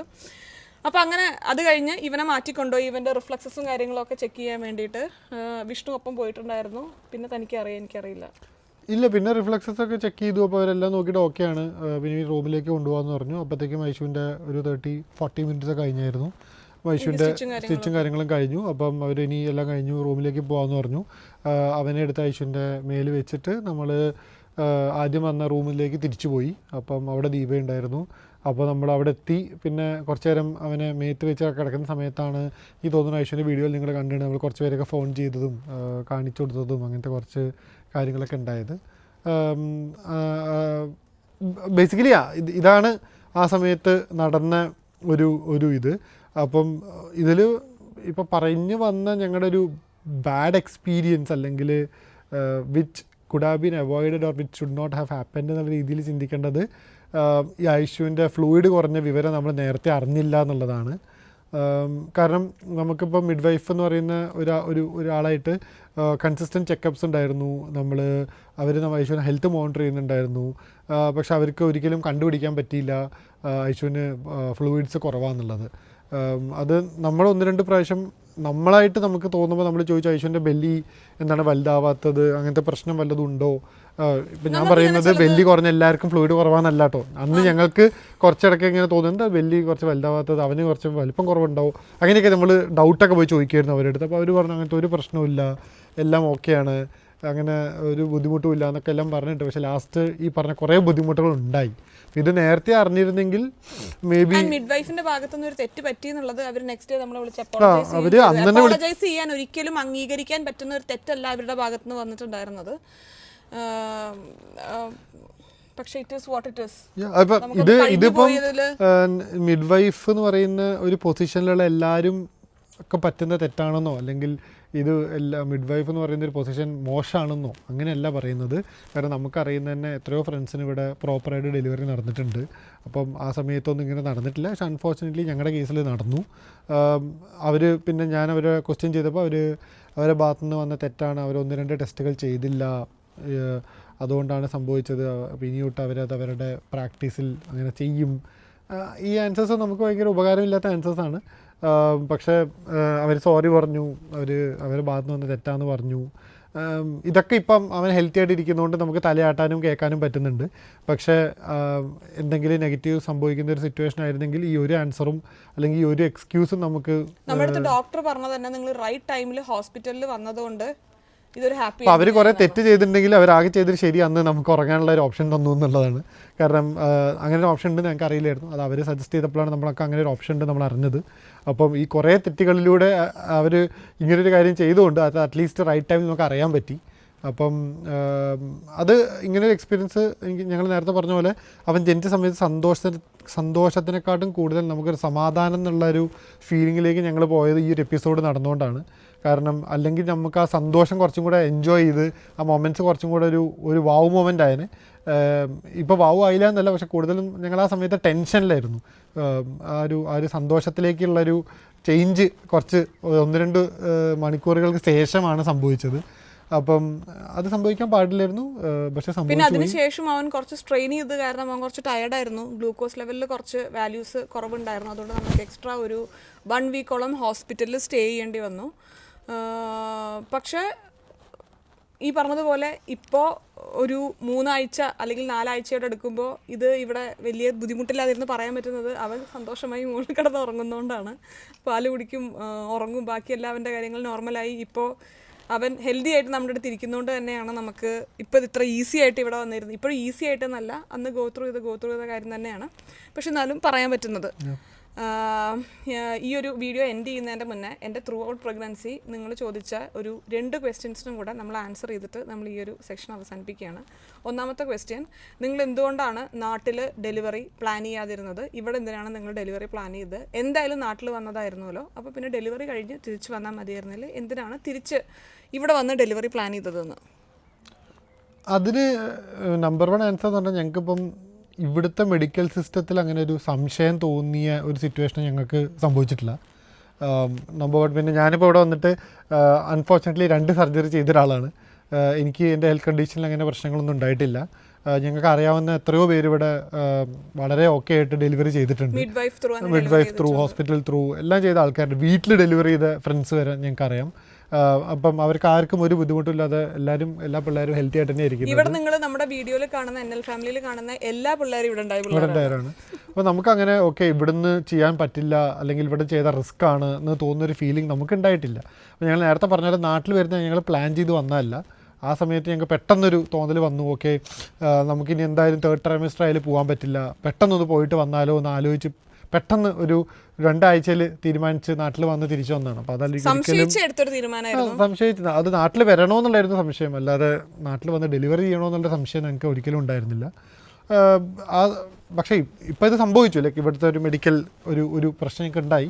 പക്ഷേ അതും ഞാൻ പറഞ്ഞില്ല, നമുക്ക് ആ ഒരു പ്രശ്നം കൊണ്ട് ഇവിടുത്തെ മെഡിക്കൽ സിസ്റ്റം മൊത്തം പൊട്ടയാന്നൊന്നും ഞങ്ങൾ അടിവരായിട്ട് പറയാൻ ഞങ്ങൾ ഉദ്ദേശിക്കുന്നില്ല. മിഡ് വൈഫിന്റെ ഇത് കഴിഞ്ഞിട്ട് once you are in to hospital situation വേറെയാണ് കേട്ടോ. You get the best care. അതൊരു സംശയമില്ലാത്ത കാര്യമാണ്. ഹോസ്പിറ്റലിൽ എത്തിക്കഴിഞ്ഞാൽ എല്ലാം നമുക്ക് ബെസ്റ്റ് ആയിട്ട് തന്നെയാണ് കിട്ടുക. ഇപ്പോൾ ഞാൻ എത്തി 20 മിനിറ്റ്സിലാണ് അവർ സി സെക്ഷൻ തീരുമാനിക്കുന്നത്. നെക്സ്റ്റ് 10 മിനിറ്റ്സിൽ അവർ എന്നെ കൊണ്ടുപോയി സി സെക്ഷൻ ചെയ്ത്, പിന്നെ അതിന് ശേഷമുള്ള ആഫ്റ്റർ കെയറും ഭയങ്കര അടിപൊളിയായിരുന്നു. 7 days നല്ല കെയർ ആയിരുന്നു. ഇപ്പോൾ രോഹിത്തിനെന്ന് പറയുമ്പോൾ നല്ല കെയർ ആയിരുന്നു യുവാനും എനിക്കും കിട്ടിയിട്ടുണ്ടായിരുന്നത്. അപ്പോൾ അതുകൊണ്ടാണ് നമ്മൾ നെതർലൻഡ്സിൽ ഡെലിവറി പ്ലാൻ. അതൊരു പോയിന്റ് നമ്പർ 1 ആണ്. അപ്പോൾ നമുക്ക് ഇപ്പോൾ ഇങ്ങനെ ഡിസിഷൻ എടുക്കുമ്പോൾ നമ്പർ 1 പോയിന്റ് സേഫ്റ്റി ആണ്, അല്ലെങ്കിൽ നമ്മുടെ ഹെൽത്ത് കെയർ ആണ്. അതാണ് നമ്പർ 1 പോയിന്റ്. ഞങ്ങൾ അതിനെപ്പറ്റി ആലോചിച്ചപ്പോൾ സംശയം തോന്നിയില്ല. പിന്നെ നമ്പർ 2 ഞങ്ങൾക്ക് 2 പേർക്കും ഒരുമിച്ച് ഉണ്ടാവണമെന്നുണ്ടായിരുന്നു ഈ ഫേസിൽ. അപ്പം എനിക്കിപ്പം 1-2-3 മാസം നാട്ടിൽ വന്ന് നിൽക്കാൻ പറ്റുന്ന സിറ്റുവേഷൻ ആയിരിക്കില്ല എൻ്റെ ജോലിയുടെ കമ്മിറ്റ്മെൻറ്റ്സ് കാരണം. അപ്പം അത് പോസിബിൾ അല്ലാത്തതുകൊണ്ടും ഞങ്ങൾ ഓക്കെ അതൊരു സെക്കൻഡറി റീസൺ ആയിരുന്നു. അപ്പോൾ ഓക്കെ ഇവിടുന്ന് ചെയ്യുന്നത് തന്നെയാണ് നല്ലത്, ഞങ്ങൾ കൂടെ ഉണ്ടാവും. എല്ലാ ഫേസും ഇവൻ്റെ ന്യൂബോൺ എല്ലാ ഫേസും നമ്മൾ ഒരുമിച്ച് ഫേസ് ചെയ്യണം, അല്ലെങ്കിൽ ഒരുമിച്ച് ഡീൽ ചെയ്യണം എന്നുള്ളത് ഒരാഗ്രഹം നമുക്കുണ്ടായിരുന്നു. അപ്പോൾ സേഫ്റ്റിയുടെ കാര്യത്തിൽ നമുക്കൊരു സംശയം തോന്നാത്തത് കാരണം ഈ ഒരു കാര്യം നമുക്ക് ഇമ്പോർട്ടൻ്റ് ആയിട്ടാണ് സംഭവിച്ചത്. അപ്പം ഞാൻ പോലെ ഇതൊരു സെക്കൻഡറി റീസൺ ആട്ടോ. ഞങ്ങൾ ഒരുമിച്ച് ഇരിക്കണം എന്നുള്ളതുകൊണ്ടും അല്ല നാട്ടിൽ വന്ന് ചെയ്യാതിരുന്നത്. ഞങ്ങൾക്ക് ഇവിടുത്തെ ഹെൽത്ത് സിസ്റ്റത്തിൽ അങ്ങനെ ഒരു ഡൗട്ട് തോന്നിയിട്ടുണ്ടായിരുന്നില്ല. അപ്പം അൺഫോർച്ചുനേറ്റ്ലി ഒരു എപ്പിസോഡ് സംഭവിച്ചു, ബട്ട് ഞങ്ങൾക്ക് ഇനീഷ്യലി അങ്ങനത്തെ ഡൗട്ട്സും കാര്യങ്ങളൊന്നും ഉണ്ടായിരുന്നില്ല. ഒരു ക്വസ്റ്റ്യൻ കൂടെ നിങ്ങൾ ചോദിക്കുന്നുണ്ടായിരുന്നു, അതും കൂടെ ആൻസർ ചെയ്ത് ഞാൻ വിഷ്ണുവിനെ സ്വതന്ത്രനാക്കുന്നതാണ്. വിഷ്ണുവിനെ അങ്ങനെ ഞെരിവിരിയുള്ള വേണ്ടി തുടങ്ങിയിട്ടുണ്ട്. ഒരു നോർമൽ ഡെലിവറി എക്സ്പെക്ട് ചെയ്ത് അവസാനം സി സെക്ഷൻ ആയി കഴിഞ്ഞപ്പോൾ എന്താണ് ഫീൽ ചെയ്തത് എന്നുള്ളത് ഇത് ഞാൻ എന്നോടല്ല ചോദിക്കുന്ന ക്വസ്റ്റ്യൻ ആണ് കേട്ടോ. നിങ്ങൾ കുറേ പേര് ഈ എന്താ പറയുക, ഞാൻ ലാസ്റ്റ് Q&Aയിലും കൂടെ പോസ്റ്റ് ചെയ്ത ക്വസ്റ്റ്യനിലും കൂടെ ചോദിച്ച ചോദ്യമാണ്. ഞാൻ ആക്ച്വലി സി സെക്ഷൻ എനിക്ക് ഭയങ്കര പേടിയോടുകൂടെ ഞാൻ നോക്കി കണ്ടിരുന്ന ഒരു കാര്യമൊന്നും ആയിരുന്നില്ല. കാരണം ഞാനൊരു സി സെക്ഷൻ കുട്ടിയാണ്, എൻ്റെ അനിയൻ ഒരു സി സെക്ഷൻ കുട്ടിയാണ്. എൻ്റെ ഡെലിവറി എന്ന് പറയുന്നത്, അല്ലെങ്കിൽ എൻ്റെ ഡെലിവറി പ്രഗ്നൻസി എന്ന് പറയുന്നത് അമ്മയുടെ അതേപോലെയായിരുന്നു കേട്ടോ. അമ്മയ്ക്കും കാര്യമായിട്ടുള്ള പ്രശ്നങ്ങളൊന്നും ഉണ്ടായിരുന്നില്ല, അമ്മയും ഭയങ്കര ആക്റ്റീവായിരുന്നു. പിന്നെ അത് കഴിഞ്ഞ് എന്നെ ഇപ്പോൾ ഡെലിവറി ചെയ്യുന്ന സമയത്തും അമ്മയ്ക്ക് എത്രയോ മണിക്കൂർ ഈ ഒരു കോൺട്രാക്ഷൻ്റെ പെയിൻ വന്നു കഴിഞ്ഞ് ഡൈലേഷൻ ആവാത്തത് കാരണം കുട്ടിയുടെ സേഫ്റ്റിക്ക് വേണ്ടി നമുക്ക് സി സെക്ഷൻ ചെയ്യാം എന്നുള്ളൊരു തീരുമാനത്തിൽ നാട്ടിൽ പോയിട്ട് സി സെക്ഷൻ ചെയ്യുകയാണ് അമ്മ ചെയ്തിട്ടുണ്ടായിരുന്നത്. അതായത് നാട്ടിൽ പോയിട്ടല്ല, നാട്ടിലായിരുന്നു നമ്മുടെ ഡെലിവറി. പക്ഷെ എന്തൊക്കെ ഞാനീ പറയുന്നത്, അമ്മ നാട്ടിലാണല്ലോ. അപ്പോൾ എന്താ പറയുക, ലാസ്റ്റ് മിനിറ്റിലെടുത്തൊരു പെട്ടെന്നുള്ള സ്വിച്ച് തന്നെയായിരുന്നു അമ്മയുടെയും സി സെക്ഷൻ. അപ്പോൾ അതുകൊണ്ട് എനിക്കൊരു സി സെക്ഷൻ ഞാൻ പേടിയോടുകൂടെ നോക്കി കാണുന്ന ഒരു കാര്യമൊന്നും ആയിരുന്നില്ല. ഇപ്പം എൻ്റെ മേമയും സി സെക്ഷൻ ആയിരുന്നു രണ്ടും. അപ്പോൾ എനിക്കങ്ങനെ പേടിയും ടെൻഷനൊന്നും ഉണ്ടായിരുന്നില്ല. പക്ഷെ ഒരു നാച്ചുറൽ പ്രോസസ്സാണ് വെജൈനൽ ബർത്ത് എന്ന് പറയുന്നത്, അല്ലെങ്കിൽ നോർമൽ ഡെലിവറി എന്ന് പറയുന്നത്. അപ്പോൾ അത് വേണം എന്ന് എല്ലാവരും ആഗ്രഹിക്കുന്നത് പോലെ എനിക്കും ഒരു ആഗ്രഹം ഉണ്ടായിരുന്നു. പക്ഷെ അതിന് വേണ്ടിയാണോ ഞാൻ എൻ്റെ പ്രഗ്നൻസി പീരീഡിൽ ആക്റ്റീവായിരുന്നതും അതിന് വേണ്ടിയാണോ ഞാൻ വർക്കൗട്ട്സ് ചെയ്തിട്ടുണ്ടായിരുന്നതെന്ന് ചോദിച്ചു കഴിഞ്ഞാൽ അല്ല. കാരണം ഒരു ഡെലിവറിയുടെ സക്സസ് ആയിട്ട് ഞാൻ കാണുന്നത് നമുക്ക് കുട്ടീനെ ഹെൽത്തി ആയിട്ട് കയ്യിൽ കിട്ടുമ്പോഴാണ്. ഒരു ഡെലിവറി പ്രോസസ്സിലൂടെ, അല്ലെങ്കിൽ എൻ്റെ ബോഡി ഒരു വെജൈനൽ ബേർത്തിന് വില്ലിങ് ആവാത്തത് കൊണ്ട് എൻ്റെ ബോഡി അവിടെ തോറ്റുപോയി എന്നൊന്നും ഞാൻ വിചാരിക്കുന്നില്ല കേട്ടോ. കാരണം എനിക്ക് ഹെൽത്തി ആയിട്ട് ഇവനെ പുറത്ത് കിട്ടിയപ്പോൾ എൻ്റെ ബോഡി അവിടെ സക്സസ്ഫുൾ ആവുകയാണ് ചെയ്തിട്ടുള്ളത്. അതുകൊണ്ട് ഒരിക്കലും എനിക്കൊരു സി സെക്ഷൻ ഞാൻ ഫോർസി ചെയ്യാത്തൊരു കാര്യമൊന്നും ആയിരുന്നില്ല. എന്തെങ്കിലും കോംപ്ലിക്കേഷൻസ് വരികയാണെങ്കിൽ സി സെക്ഷന് പോകേണ്ട ഒരു സിറ്റുവേഷൻ ഉണ്ടായിരിക്കാം എന്നുള്ളത് ഞാൻ എൻ്റെ മൈൻഡിനോട് ആദ്യമേ പ്രിപ്പയർ ചെയ്ത് വെച്ചിട്ടുണ്ടായിരുന്നു. അതുകൊണ്ട് എനിക്ക് അങ്ങനെ ഭയങ്കര ഒരു ഷോക്കിംഗ് കാര്യമൊന്നും ആയിരുന്നില്ല. പിന്നെ ഈ പറഞ്ഞതുപോലെ ആ ഒരു മൊമെൻറ്റിൽ നമുക്കൊരു ചോയ്സ് ഉണ്ടായിരുന്നില്ല, എനിക്ക് വെജൈനൽ ബർത്ത് തന്നെ വേണം എന്നുള്ളത് പറയാൻ. കാരണം നമ്മുടെ അവിടുത്തെ പ്രയോറിറ്റി യുവാൻ സേഫായിട്ട് പുറത്തെത്തുക എന്നുള്ളതാണ്. അതുകൊണ്ട് ഏറ്റവും ബെസ്റ്റ് തിങ് സി സെക്ഷൻ ആണെങ്കിൽ let's go for C section. നമുക്ക് കുട്ടീനെ കയ്യിൽ അടിപൊളിയായിട്ട് കിട്ടണം എന്നുള്ളൊരു കാര്യം മാത്രമേ ഉണ്ടായിട്ടുണ്ടായിരുന്നുള്ളൂ. അതുകൊണ്ട് അങ്ങനത്തെ ഒരു അപ്രോച്ച് ആദ്യം തൊട്ട് തന്നെ ഞാൻ എൻ്റെ പ്രഗ്നൻസിയിൽ വെച്ചതുകൊണ്ട് സി സെക്ഷൻ എനിക്കൊരു ഞെട്ടിക്കുന്നൊരു കാര്യമൊന്നും ആയിരുന്നില്ല. സി സെക്ഷൻ കഴിഞ്ഞിട്ടും ഇപ്പം എനിക്ക് വലിയ ബുദ്ധിമുട്ടൊന്നുമില്ല. പറയുന്ന പീരീഡ് നമ്മൾ റെസ്റ്റ് എടുക്കുക. അപ്പോൾ എൻ്റെ പ്രഗ്നൻസി സ്റ്റാർട്ട് ചെയ്ത സമയം തൊട്ടേ എൻ്റെ ഫോക്കസ് നമുക്ക് എന്ത് ടൈപ്പ് ഓഫ് ഡെലിവറിയാണ് ആവാൻ പോകുന്നത് എന്നുള്ളതായിരുന്നില്ല. എനിക്ക് എൻ്റെ ആയിട്ട് ഹെൽത്തി ആയിട്ട് കുട്ടീനെ കയ്യിൽ കിട്ടണം എന്നുള്ളതായിരുന്നു. സി സെക്ഷനോ വെജൈനൽ ബർത്തോ എന്താണെന്നുള്ളത് നമ്മുടെ അപ്പോഴത്തെ ഹെൽത്ത് കണ്ടീഷൻ പോലെ മെഡിക്കൽ എക്സ്പേർട്സ് കാര്യങ്ങൾ കണ്ടുപിടിക്കട്ടെ, ചെയ്യട്ടെ എന്നുള്ളത് തന്നെയായിരുന്നു ഞാൻ ഡിസൈഡ് ചെയ്തിട്ടുണ്ടായിരുന്നത്. അപ്പോൾ കുറച്ച് അതിനോട് പ്രിപ്പയർഡ് ആയിരുന്നു എന്ന് ചോദിച്ചു കഴിഞ്ഞാൽ ആയിരുന്നു. നമ്മൾ വിചാരിച്ച ഹാപ്പി ഫ്ലോയിൽ തന്നെ കാര്യങ്ങൾ പോകണമെന്നില്ല എപ്പോഴും. അതുകൊണ്ടൊരു സെക്കൻഡ് ഓപ്ഷനായിട്ട് സി സെക്ഷനെങ്കിൽ സി സെക്ഷൻ ചെയ്യേണ്ടി വന്നേക്കാം എന്നുള്ള ഒരു തോട്ട് എൻ്റെ തലയിൽ എപ്പോഴും ഉണ്ടായിരുന്നു. അപ്പോൾ മേ ബി ആ ഒരു തോട്ട് എന്നെ ഹെൽപ്പ് ചെയ്തിട്ടുണ്ടായിരിക്കാം ഒരു സി സെക്ഷൻ എന്നുള്ളൊരു ഡിസിഷൻ എടുത്തപ്പോൾ ഒരു ഞെട്ടലെന്ന് ഒഴിവാക്കാൻ വേണ്ടിയിട്ട്. എനിക്ക് തോന്നുന്നു ഞാൻ ആ സിറ്റുവേഷൻ കാമായിട്ട് തന്നെയാണ് ഹാൻഡിൽ ചെയ്തിട്ടുണ്ടായിരുന്നത്. അത് ഇതിൽ പറയേണ്ട വലിയൊരു സത്യം പറഞ്ഞാൽ ഞാനത് പറയാൻ വിട്ടുപോയതാണെന്ന് തോന്നുന്നു. ഈ ഫുൾ ഇതിൽ ഐഷു കാണിച്ചൊരു കറേജ് ഭയങ്കര ഇമ്പോർട്ടൻ്റ് ആയിരുന്നു. അല്ല സീരിയസ്ലി, കാരണം ഇപ്പം നമ്മളെപ്പോലെ കുറേ ആൾക്കാർ നോക്കി നിന്നിട്ടുണ്ട് അല്ലെങ്കിൽ കൂടെ ഉണ്ടായിട്ടുണ്ട്. പക്ഷേ ഐഷു ആണ് ഇത് ഗോ ത്രൂ ചെയ്തത്. അപ്പം നോർമൽ ഡെലിവറി എന്ന് പറയുന്ന ഒരു സംഭവം നമ്മൾ എക്സ്പെക്റ്റ് ചെയ്യുന്നു, അതിന് വേണ്ടിയിട്ടുള്ള കോൺട്രാക്ഷൻസ് ഒക്കെ നമ്മൾ ഫേസ് ചെയ്യുന്നു, അത് കിട്ടും അല്ലെങ്കിൽ അത് നടക്കും എന്നുള്ള എക്സ്പെക്റ്റേഷനിൽ ഹോസ്പിറ്റലിൽ പോകുന്നു. 10 മിനിറ്റ് കൊണ്ട് കംപ്ലീറ്റ്ലി കാര്യങ്ങൾ ചേഞ്ച് ആവുന്നു. You are in a operation table suddenly.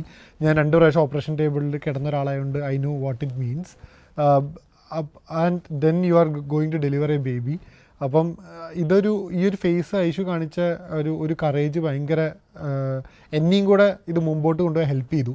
Aishu അവിടെ കംപ്ലീറ്റ്ലി ഡൗൺ ആയിരുന്നെങ്കിൽ ഞാൻ അതിൻ്റെ 2 ഇരട്ടി ഡൗൺ ആയേനെ. പക്ഷേ ഐഷു അത് പ്രോപ്പർലി എന്താ പറയുക, ഓക്കെ ഫൈൻ. ഇപ്പം അന്ന് ഞാൻ ഐഷു സി സെക്ഷൻ വേണമെന്നാണ് പറയുന്നത്. ഇറ്റ്സ് ഓക്കെ ഫൈൻ, നമുക്ക് വേണ്ടത് അവൻ്റെ ഹെൽത്തി എക്സിസ്റ്റൻസ് ആണ്, അല്ലാതെ നമ്മളിപ്പോൾ ഇതിന് ഇമ്പോർട്ടൻസ് കൊടുക്കേണ്ട, നമുക്കത് ചെയ്യാം, താൻ ടെൻഷൻ അടിക്കേണ്ട ആവശ്യമില്ല, ഞാൻ ഓക്കെയാണ് എന്ന് എന്നോട് പറഞ്ഞിരുന്ന ഐഷുവാണ്. സത്യം പറഞ്ഞാൽ എനിക്കായിരുന്നു ആ സമയത്ത് കൂടുതൽ ടെൻഷൻ വന്നിരുന്നത്. ഐഷു അതിനെ കുറച്ചും കൂടെ പ്രോപ്പറായിട്ടും കുറച്ചും കൂടെ മെഡിക്കലിയും ആണ് അതിന് ഫേസ് ചെയ്തിരുന്നത്. ഇവിടെ ഡോക്ടേഴ്സ് ഉണ്ട്, അവർ പറയുന്നത് ഗുഡ് ആയിട്ടുള്ള ജഡ്ജ്മെൻ്റ് ആയിരിക്കും, അപ്പോൾ ലെറ്റ്സ് ഡൂ ദാറ്റ് എന്നുള്ള രീതിക്കാണ് ഐഷു എടുത്തിരുന്നത്. അപ്പം അതിനുശേഷം ഐഷുവിൻ്റെ റിക്കവറിയും പിന്നെ അതിനുശേഷം 5 days ഹോസ്പിറ്റലിൽ നിൽക്കുക, ആ സമയത്ത് ഹോസ്പിറ്റലിലെ റൂൾസ് പ്രകാരം എനിക്കവിടെ നൈറ്റ് നിൽക്കാൻ പറ്റില്ലായിരുന്നു. കാരണം അതൊരു പെഡിയാട്രിക് വാർഡായിരുന്നു. അവൻ്റെ കണ്ടീഷനിലെ കുറച്ച് കാര്യങ്ങൾ ചെക്ക് ചെയ്യുന്നുണ്ട്. അപ്പം ഞാൻ രാത്രി ഒരു 11 o'clock കഴിഞ്ഞാൽ വീട്ടിലേക്ക് വരണം. അപ്പോൾ അത് കഴിഞ്ഞ് അടുത്ത ദിവസം രാവിലെ വരെ ഐഷു നേഴ്സസും കൂടെയാണ് അവനെ മാനേജ് ചെയ്യുന്നത്. അതിൻ്റെ ഇവിടെ വീട്ടിൽ വന്നിട്ടും ഐഷു കുറേ പുറത്ത് പോവുക അങ്ങനത്തെ കുറേ കാര്യങ്ങളൊക്കെ ചെയ്ത് നടക്കുന്ന ആളായതുകൊണ്ടും പക്ഷേ ഇപ്പം ഒരു റെസ്റ്റ് മോഡിലൂടെ പോകുന്നുണ്ട്. അവനെയും നോക്കണം. രാത്രി കുറച്ച് ഡിസ്റ്റർബ്ഡ് സ്ലീപ്പാണ്. സ്വന്തം ഹെൽത്ത് ഓക്കെ ആക്കണം. ഭക്ഷണം മര്യാദയ്ക്ക് കഴിക്കണം. കുറേ കാര്യങ്ങളുണ്ട് ലൈഫിൽ. വർക്ക് ചെയ്യണം. അത് ആക്ച്വലി വെരി വെരി ഇമ്പോർട്ടൻറ്റ് ഫാക്ടറാണ്. കാരണം ഇപ്പം പല ജോലികൾക്കും ഉണ്ടായിരുന്ന പോലെ ഒരു മെറ്റേണിറ്റി ലീവ് ഇവിടെ സംഭവിക്കുന്നില്ല. എനിക്ക് തോന്നുന്നു മെറ്റേണിറ്റീൻ്റെ എല്ലാ ഡേയും വീഡിയോസിനെ പറ്റി സംസാരിക്കലും വീഡിയോ എടുക്കലും അല്ലെങ്കിൽ വീഡിയോ റിലേറ്റഡ് ആയിട്ടുള്ള എന്തെങ്കിലും വർക്ക് ചെയ്യലും ഇപ്പോൾ ഐഷു ചെയ്തിട്ടുണ്ട്. അതിങ്ങനത്തെ കണ്ടൻറ് ക്രിയേറ്റേഴ്സായ പലരെ പറ്റിയിട്ടും പബ്ലിക് എക്നോളജ് ചെയ്യേണ്ട ഒരു കാര്യമാണെന്ന് എനിക്ക് തോന്നുന്നു. അതെ, 2 ദിവസം മുമ്പ് ഞങ്ങൾ ഒരു കമൻറ്റ് വായിക്കുകയായിരുന്നു, വിഷ്ണുവിന് ജോലി ഉണ്ടല്ലോ, ഐഷുവിന് രാത്രി കുട്ടീനെ നോക്കിക്കൂടെ എന്നൊരു ചോദ്യം വന്നത്. പക്ഷേ ഇവിടെ ഐഷുവിന് ജോലി ഇല്ലാത്തൊരു സിറ്റുവേഷൻ ഉണ്ടാവുന്നില്ല. കാരണം ഇപ്പോൾ ഈ ഫാമിലിയിൽ ഞാൻ ഏൺ ചെയ്യുന്നതിൻ്റെ പോലെ തന്നെ ഐഷും ഒരു റിയലി ഗുഡ് ഏർണിംഗ് മെമ്പറാണ്.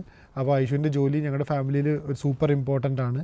അപ്പം ഐഷു ഈ ഫേസിലൂടെ കടന്നു പോകുമ്പോഴും ഐഷുവിനെ എത്രത്തോളം പറ്റുമോ അത്രത്തോളം ജോലിയിൽ ശ്രദ്ധ ഐഷു കൊടുക്കുന്നുണ്ട്. അപ്പം രാത്രി ഉറക്കമില്ലാതിരിക്കുക എന്ന് പറയുന്നത് ഐഷുവിനും നെക്സ്റ്റ് ഡേ ഐഷുവിൻ്റെ ജോലിനെ ബാധിക്കുന്നൊരു കാര്യമാണ്. ചില ദിവസം ഐഷുവിന് പറ്റില്ലെങ്കിൽ ഐഷു റെസ്റ്റ് എടുക്കുന്നുമുണ്ട്. അത് പ്രമാണിച്ച് ജോലിക്ക് മാത്രം ഇമ്പോർട്ടൻസ് കൊടുത്തിട്ട് ഹെൽത്ത് നോക്കാതിരിക്കുകയല്ല. ചില ദിവസം ഐഷുവിന് തീരെ വയ്യ, ഇന്ന് എനിക്ക് കംപ്ലീറ്റ് റെസ്റ്റ് വേണം തോന്നുകയാണെങ്കിൽ ആ റെസ്റ്റും ഐഷു എടുക്കുന്നുണ്ട്. പക്ഷേ ചില ദിവസം ഓക്കെ ഇന്ന് ഞാൻ കുറച്ച് ബെറ്ററാണ്, അപ്പോൾ ഞാൻ കുറച്ച് വർക്ക് ചെയ്യാൻ നോക്കട്ടെ എന്ന് ചിന്തിക്കുന്നുണ്ട്. അപ്പം ഈ കുറേ ഫേസസിലൂടെ കടന്നു പോയിട്ടാണ് ഇന്ന് ഐഷുവിടെ ഇരിക്കുന്നത്. And actually it's A very acknowledge ചെയ്യേണ്ട ഒരു ജേണിയാണ് ഐഷുവിൻ്റെത്. സോ ഞാൻ ഐഷുവിനും പറയുന്നു, ഞാൻ നേരത്തെ പറഞ്ഞു ഇപ്പോൾ കണ്ടൻറ് ക്രിയേറ്റേഴ്സ് എന്ന് പറഞ്ഞ ഒരു ഗ്രൂപ്പ് ഓഫ് ആൾക്കാർ ചെയ്യുന്ന ജോലിയിൽ വേറെ പലർക്കും കിട്ടുന്ന സാറ്റർഡേ സൺഡേ ഓഫോ അല്ലെങ്കിൽ ഒരു വെക്കേഷൻ, ഓക്കെ ഞാൻ ഇന്നൊരു വെക്കേഷന് പോവുകയാണ്, ഞാൻ അതുകൊണ്ട് ഇനി 2 വീക്സിലേക്ക് വർക്ക് ചെയ്യുന്നില്ല, അങ്ങനെയുള്ളൊരു ലിബേർട്ടി ഈ ഒരു കാറ്റഗറി ഓഫ് ജോബിനില്ല. അപ്പം ഇങ്ങനത്തെ ആൾക്കാർ ഇങ്ങനത്തെ ഫേസസിലൂടെ കടന്നു പോകുമ്പോൾ, which is like health and mentally challenging ആയ ഫേസിലൂടെ കടന്നു പോകുമ്പോൾ still to work and still to keep their work going എന്ന് പറയുന്നത് it's not an easy thing. Especially ഇപ്പോൾ ഞാൻ കണ്ടുകൊണ്ട് എനിക്കത് ഭയങ്കരമായിട്ട് തോന്നി.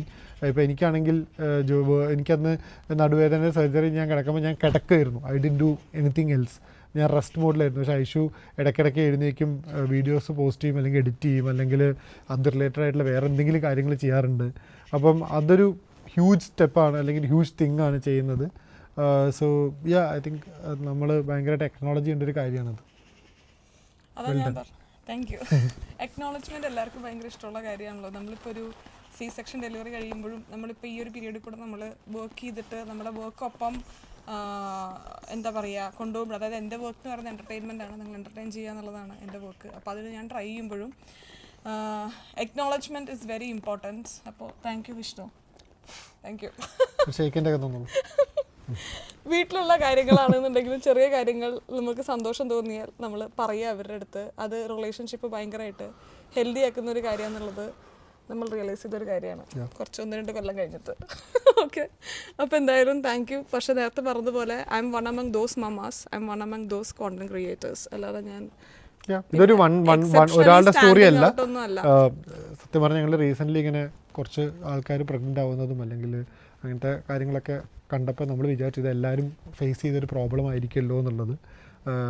അതുകൊണ്ട് ഇപ്പോൾ ഇവിടെ ഒരു എന്താ പറയുക ചാൻസ് കിട്ടിയപ്പോൾ അതിനെപ്പറ്റി ഒന്ന് പറഞ്ഞു എന്നുള്ളൂ. ഇത് മോർ ഓവർ ഇപ്പം എനിക്ക് തോന്നുന്നു ഒരു വീഡിയോനേക്കാളും കൂടുതൽ നമ്മൾ ചെയ്ത ഫസ്റ്റ് പോഡ്കാസ്റ്റാണ്. ഇരുന്ന് റിലാക്സ്ഡ് ആയിട്ട് കുറേ നേരം വർത്താനം പറഞ്ഞു. അപ്പോൾ എനിക്കൊരു പോഡ്കാസ്റ്റ് തുടങ്ങണം എന്നുള്ളൊരു ആഗ്രഹം ഉണ്ടായിരുന്നു. പക്ഷെ അപ്പോഴൊക്കെയാണ് ഞാൻ പ്രഗ്നൻ്റ് ആവുകയൊക്കെ ചെയ്തത്. പിന്നെ അത് അങ്ങനെ ലാഗായിപ്പോയി. നോക്കാം നമുക്കിനി അത് ചെയ്യാൻ പറ്റുമെന്നുള്ളത്. അപ്പോൾ എന്തായാലും ഈ ഒരു അവസരത്തിൽ എൻ്റെ ഈ ഒരു ഫസ്റ്റ് പോഡ്കാസ്റ്റിൽ സഹകരിച്ച വിഷ്ണുവിനോടും ഇതൊരു എത്ര ലെങ്തി ആയിട്ടുള്ള വീഡിയോ എന്ന് എനിക്കറിയില്ല, അതുകൊണ്ട് ഞാൻ വീഡിയോ എന്ന് മറ്റൊരു പോഡ്കാസ്റ്റ് വിളിക്കുകയാണ്. ഇത് മേ ബി ഒരു 1 hour അടുത്ത് പോകേണ്ടേക്കും. അപ്പോൾ എന്തായാലും താങ്ക് യു സോ മച്ച്. ഈ ഒരു എൻറ്റയർ പ്രോസസ്സിൽ എൻ്റെ ഒപ്പം കൂട്ടുനിന്ന നിങ്ങളോടും വിഷ്ണുവിനോടും അമ്മേനോടും അച്ഛനോടും എൻ്റെ സുഹൃത്തുക്കളോടും നന്ദി പറഞ്ഞുകൊണ്ട് നമ്മളിന്ന് കറക്റ്റ് ഉണ്ടായിരുന്നു. നന്ദി, നമസ്കാരം, സസ്നേഹം, തന്നെ മലയാളി. ടാറ്റാ.